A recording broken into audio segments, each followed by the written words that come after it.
ಎಲ್ರಿಗೂ ನಮಸ್ಕಾರ. ಏನು ಸಾಮಾಜಿಕ ಜಾಲತಾಣಗಳಲ್ಲಿ ಓಡಾಡ್ತಾ ಇರೋಂಥ ಒಂದು ವಿಡಿಯೋ. ಸಂದೇಶು ಧರ್ಮಸ್ಥಳಕ್ಕೆ ಬರ್ತಾನೆ ಅಂದ್ರೆ ಏನೋ ಸಂದೇಶವು ದೊಡ್ಡ ರಾಕ್ಷಸ, ಅಲ್ಲಿರೋಂಥ ಏನೋ ಒಂದು ತೊಂದರೆ ಮಾಡ್ತಾನೆ, ಅದು ಮಾಡ್ತಾನೆ, ಇದು ಮಾಡ್ತಾನೆ ಅಂತ ಒಂದು ಬಿಂಬಿಸೋ ಅಂತ ಒಂದು ವಿಡಿಯೋ ಸಾಮಾಜಿಕ ಜಾಲತಾಣದಲ್ಲಿ ಓಡಾಡ್ತಾ ಇರೋಂಥದ್ದು. ಈ ವಿಚಾರಕ್ಕೆ ಸಂಬಂಧಪಟ್ಟಂಗೆ ನಾನು ಧರ್ಮಸ್ಥಳಕ್ಕೆ ಬಂದಿರೋಂಥದ್ದು ನಿಜ. ಏನಕ್ಕೋಸ್ಕರ ಬರ್ತೀನಂದ್ರೆ ಎರಡು ವಿಚಾರ.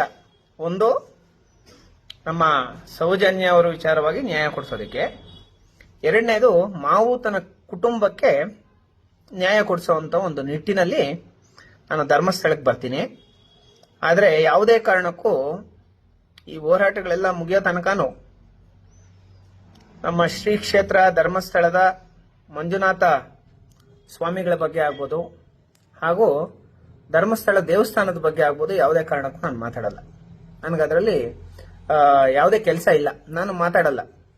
ಸುಮ್ಮನೆ ಇಲ್ಲಿ ಸಲ್ಲದ ಆರೋಪಗಳನ್ನ ಮಾಡಿಕೊಂಡು ಏನೇ ಒಂಥರ ನಮ್ಮನ್ನ ರಾಕ್ಷಸರ ತರ ಬಿಂಬಿಸುವಂಥದ್ದು, ಇದೆಲ್ಲ ತಪ್ಪಿದು. ನಾನು ಧರ್ಮಸ್ಥಳಕ್ಕೆ ಬಂದಿರೋ ಆಮೇಲೆ ಯಾರೋ ಒಬ್ಬ ಹೋರಾಟಗಾರ ಬಗ್ಗೆ ಮಾತಾಡಿದ್ದಕ್ಕೆ ಸಂದೇಶ ಬರ್ತಾ ಇದ್ದಾನೆ ಅಂತ ಹೇಳ್ಬಿಟ್ಟು ಕೂಡ ಮಾತಾಡಿದ್ದಾರೆ. ಇವೆಲ್ಲ ಅವ್ರಿಗೆ ನನಗೆ ಸಂಬಂಧನೇ ಇಲ್ಲ. ನಾನು ಯಾರ ಬಗ್ಗೆನೂ ಯಾರ ಹತ್ರನೂ ಯಾವ ವಿಚಾರನೂ ಇಲ್ಲಿ ತನಕ ನಾನು ಮಾತಾಡಿಲ್ಲ. ನನಗೆ ಬೇಕಾಗಿರೋಂಥ ಒಂದಷ್ಟು ಇನ್ಫಾರ್ಮೇಶನ್ಸು ಕೆಲವು ಸರ್ಕಾರಿ ಅಧಿಕಾರಿಗಳು ಕೊಟ್ಟಿದ್ದಾರೆ.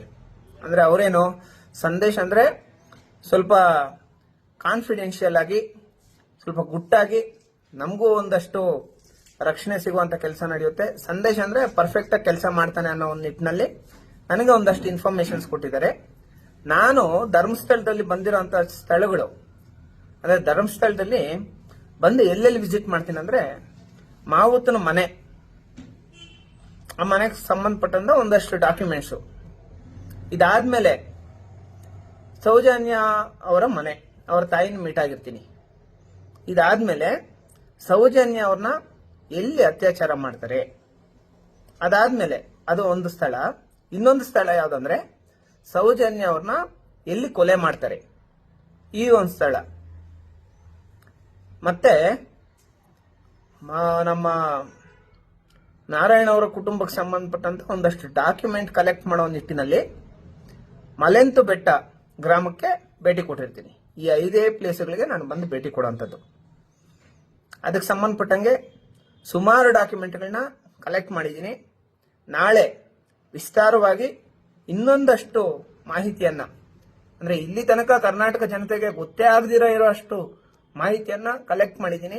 ಸೌಜನ್ಯ ಅವರ ಸಾವಿಗೆ ಮತ್ತೆ ಅತ್ಯಾಚಾರಕ್ಕೆ ಸಂಬಂಧಪಟ್ಟಂಗೆ ಎಲ್ಲ ದಾಖಲೆಗಳನ್ನ, ಅಂದ್ರೆ ಎಲ್ಲ ಅಂದ್ರೆ ಒಂದೊಂದೇ ವಿಚಾರನ ಹಂತ ಹಂತವಾಗಿ ತಿಳಿಸ್ತೀನಿ. ನಾಳೆ ಒಂದು ವಿಚಾರ, ಅವ್ರ ಸಾವಿಗೆ ಸಂಬಂಧಪಟ್ಟಂತ ಒಂದು ಇಂಪಾರ್ಟೆಂಟ್ ವಿಚಾರ ನಾಳೆ ತಿಳಿಸ್ತೀನಿ ಕರ್ನಾಟಕ ಜನತೆಗೆ. ಸಪೋರ್ಟ್ ಮಾಡ್ಕೊಂಡ್ ಬರ್ತಾ ಇರೋಂಥ ಎಲ್ರಿಗೂ ನನ್ನ ಹೃದಯಪೂರ್ವಕ ಧನ್ಯವಾದಗಳು. Thank you so much. ಯಾರ್ಯಾರೋ ಏನೇನೋ ಸಾಮಾಜಿಕ ಜಾಲತಾಣದಲ್ಲಿ ಬಿಂಬಿಸ್ತಾರೆ ಅಂತ ಹೇಳ್ಬಿಟ್ಟು ಯಾರೋ ಅವ್ರಿಗೆಲ್ಲ ಕಿವಿಗೊಳ್ಳೋಂಥ ಕೆಲಸ ಬೇಡ. ನಾನು ಶ್ರೀ ಕ್ಷೇತ್ರ ಧರ್ಮಸ್ಥಳ ಮಂಜುನಾಥ ಸ್ವಾಮಿಗಳ ಬಗ್ಗೆ ಆಗ್ಬೋದು, ಧರ್ಮಸ್ಥಳ ದೇವಸ್ಥಾನದ ಬಗ್ಗೆ ಆಗ್ಬೋದು, ಯಾವುದೇ ಕಾರಣಕ್ಕೂ ಎಲ್ಲಿ ಮಾತಾಡಲ್ಲ. ನನಗೆ ಅದರಲ್ಲಿ ಕೆಲಸ ಇಲ್ಲ. ನನಗೆ ನಮ್ಮ ಸೌಜನ್ಯ ಅವರ ಒಂದು ಸಾವಿಗೆ ಸಂಬಂಧಪಟ್ಟಂಗೆ ನ್ಯಾಯ ಸಿಗ್ಬೇಕು, ಮಾವುತನ ಕುಟುಂಬಕ್ಕೆ ನ್ಯಾಯ ಸಿಗ್ಬೇಕು. ಅದು ಇವತ್ತಿಂದ ನಾಳೆಯಿಂದ ಒಂದು ದೊಡ್ಡ ತಿರುವು ಪಡ್ಕೊಳ್ಳುತ್ತೆ. 100% ಅಲ್ಲಿ ನಡೆದಿರೋಂಥ ಸಾವುಗಳಿಗೆ ನ್ಯಾಯ ಸಿಕ್ಕೇ ಸಿಗುತ್ತೆ. Thank you so much. ಜೈ ಭೀಮ್.